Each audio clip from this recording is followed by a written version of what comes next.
Wa nunazzilu minal Qur'ani ma huwa shifaa'un wa rahmatun lil mu'minin. Kami turun daripada Al-Quran apa yang menjadi syifa, ubat dan rahmat kepada orang mukminin. Dia boleh habang dia tu dulu okey, dia baca Quran kerap jadi gila Izim, panas kan. Buat kepetua pula kalau baca Yasin kerap kena baca Tabah. Tabah tu suratul Mulk dia panggil surah Tabah. Tak patut dia panggil Tabah. Tabah apa makna? Tabarak. Kan? Ini semua penghinaan kepada Al-Quran. Penghinaan kepada kitab Allah, sehingga anggap ada baca kitab Allah boleh jadi gila Izim.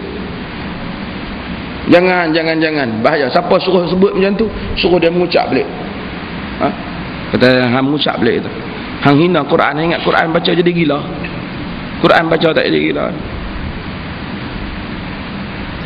Dia kata mengaji Islam ni berjaga. Oh dia kata, kalau silap kita mengaji dia gila. Dia tak kata. Hak gila tu agama Hindu kan. Melainkan hang mengaji Islam hak tak betul. Dia tu ni ilmu hakikat makrifat tu semua Hindu punya. Islam tak ada. Islam hak Nabi bawa. Hakikat ke makrifat hak Nabi bawa. Tak ada benda hak Nabi bawa hak pelik-pelik. Nama kata pelik dan gila dan huduh dan buruk dan bodoh, ia bukan Islam. Tok sah, tok lebay besar mana, serban besar mana, tok syekh besar mana lah, pengikut banyak manakah, hang habang kata agama hak aku nak bawa ni pelik, hang bukan agama Nabi. Kerana Nabi kami habang, inna dina yusrun, agama itu mudah, sangat simple untuk dipahami. Tak ada suatu falsafah agama yang tak boleh ditangkap. Agama untuk orang di universiti dan untuk petani di bendang. Agama untuk badui di padang pasir yang tak boleh membaca, untuk seorang profesor yang bijaksana. Agama untuk orang yang membawa PhD dalam kepalanya dan seorang yang baru mengeja ABC. Kesemua mereka mesti tunduk kepada agama. Kalau agama begitu susah perbincangannya, seperti orang bincang Tuhan ada, lawan tiada, falsafah kaunuhu, qadiran kaunuhu, sami'an kaunuhu, tu berjisim berjirim dia sampai tersandak tu guru di dinding. Dia kata saya pun tak apa nak faham, dah 20 tahun mengajar. Tu bukan agama. Kalau agama sampai Tok Guru kata barang siapa yang banyak bertanya maka lemahlah imannya, bukan agama. Bukan agama murid dan bukan agama Tok Guru. Barang siapa yang bertanya kerana nak mengetahui agama Tuhan, maka kuatlah iman dia. Orang Melayu terpengaruh dengan pemikiran yang macam ni. Jahanam mereka. Rosak dia. Pasal dia salah faham terhadap agama. Nabi kata susah, Tok Guru tarekat kata agama. Tuan-tuan, kalau badui padang pasir dengar ada Allah Ta'ala itu berjisim ia demikian, berjirim ia, pada yang demikian itu sifat yang kini bahagi 40 bahagi 12. Pening, badui tak masuk Islam lah. Tapi Nabi dengan dakwah Nabi, hak tak boleh membaca pun masuk Islam. Orang main pada Nabi dalam masa beberapa hari, sehari dua, balik dengar hak Nabi ajak, balik ke kabilah dia, satu kabilah Islam. Tapi kalau Nabi kata hang nak kena duduk 5 tahun dulu bagi perhabis sifat 20, sifat wajib, sifat mustahil, ni je wudu 4 mazhab, 3 mazhab. Tak ada siapa kabilah masuk Islam zaman Nabi. Tak ada. Tapi Nabi sampaikan agama yang simple dan mudah. Qul huwallahu ahad, Allahus samad, lam yalid wa lam yulad wa lam yakul lahu kufuwan ahad. Balik ke kaum dia, Islam satu kabilah. Nabi tak kata hendaklah engkau ketahui bahwasanya Allah Ta'ala itu ada, maka lawannya pula adalah tiada. Maka mendengar Allah Ta'ala itu lawannya pula adalah peka. Maka melihat Allah Ta'ala itu lawannya pula adalah buta. Tersandak badui 3 hari, apa kena ni? Unta ke apa kata. Dia tak ada. Walaupun ada dalam kitab Jawi Melayu, kita kata itu falsafah Greek dan Yunan yang seketika telah menyerap masuk dalam pemikiran orang-orang di Baghdad, kemudian disambung dari generasi ke generasi, kena falsafah itu masuk dalam pemikiran Mu'tazilah, kena masuk dalam pemikiran sebahagian tokoh-tokoh Asy'ariyah, dan kemudian akhirnya terkena kepada orang awam. Maka apabila orang tanya banyak, Tok Guru tu sendiri pun tak tahu nak urai. Maka dia kata barang siapa yang banyak bertanya, maka lemahlah imannya. Sebab dia pun tak tahu nak jawab.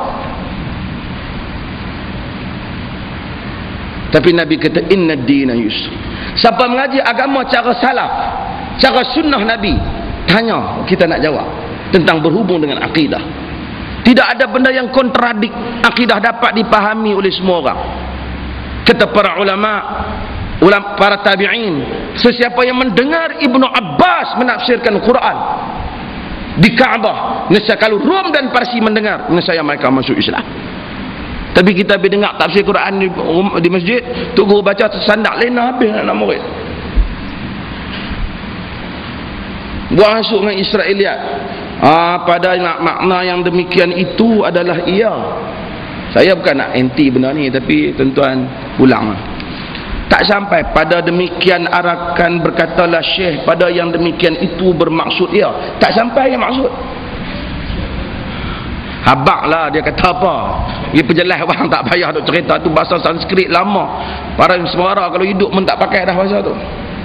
Hantuah oleh hidup pun dia guna bahasa kita lah. Hadirin mukminin sekalian, Nabi SAW menyatakan inna ad-dina yusr. Tak ada orang yang payah-payah dia cuba buat bagi payah, melainkan dia jadi susah. Orang Melayu dan dia suka jadi payah. Saya buat contoh. Kita nak pergi haji kan, kita buat contoh banyak haji. Setengah orang agama ni, Nabi kata idza amartukum bi syai'in fa'tuhu mastata'tum wa idza nahaitukum an syai'in fantahu, kata Nabi. Bila aku perintah hampa buat sesuatu, hampa buatlah dengan kadar yang hampa mampu. Bila aku larang, hampa stop, kata Nabi. Nabi tak kata kadar hampa mampu, tak ada. Hak larang semua mampu. Saya tak mampu lah tak berzina, tak ada. Hang jahat. Saya tak mampu tak curi, saya tak mampu. Saya kalau tak curi tak hidup. Oh ya Allah. Tak ada. Tapi bila nak semayang ni, kadang-kadang ada kadar macam-macam. Kadang-kadang tak boleh nak semayang pasal kalut dengan kenderaan. Kadang-kadang ayat tak ada. Tu Nabi kata, apabila aku perintahkan, buat dengan kadar hampa mampu. Pasal banyak benda yang perintah tu ada keadaan kita tak mampu. Bila aku larang, hampa stop, kata Nabi. Berhenti. Pasal biasanya hak Nabi larang ni memang manusia mampu. Tak ada kata tak mampu. Melainkan mai darurat ni cerita lain. Tapi artinya dalam keadaan biasa manusia mampu. Nabi suruh kita salat. Kita salat. Bila baginda bermusafir, baginda jamak dan qasar. Bila baginda jamak ataupun baginda qasar, kita ikut jamak dan qasar. Baginda qasarkan salat ketika baginda musafir, kita qasar. Apa masalah? Ada orang setengah tuan-tuan, dia bila dia musafir, dia tak mau qasar salat. Kita kata Nabi qasar, dia kata qasar apa, kita duduk senang lah. Nabi qasar Umar pun tanya dah nak qasar apa, Rasulullah mudah dah zaman lah, bukan kita takut kat kufar dah.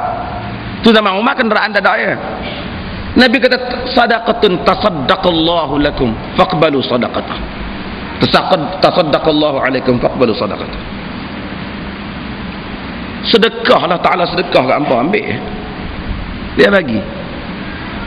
Walaupun kita pi naik kapal terbang sampai ke Kuala Lumpur, duduk melenggak atas kapal terbang sampai duduk masuk KLIA, ekon lagi, tapi dia benarkan kita qasar. Dia benarkan.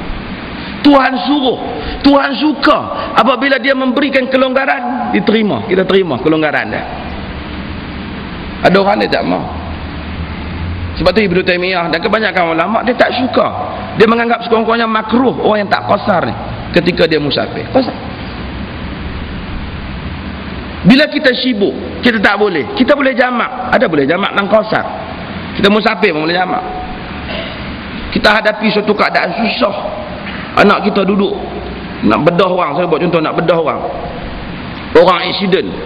Ukir 7 suku aksiden. Mana doktor sekarang kena buat bedah. Dia takut sama mayang tu tunggu dia tak mati dia. Kadang-kadang tunggu bedah sekarang tak kadang nak mayang maghrib main dah. Jamak takhir. Tak boleh qasar pasal hang tak musafir, tapi hang boleh jamak takhir. Tak payah pendek kan, tapi boleh jamak takhir. Tak ada kata duduk tengah-tengah bedah ni hampa tengok dulu aku pergi mayang nak dah. Mati kau ni.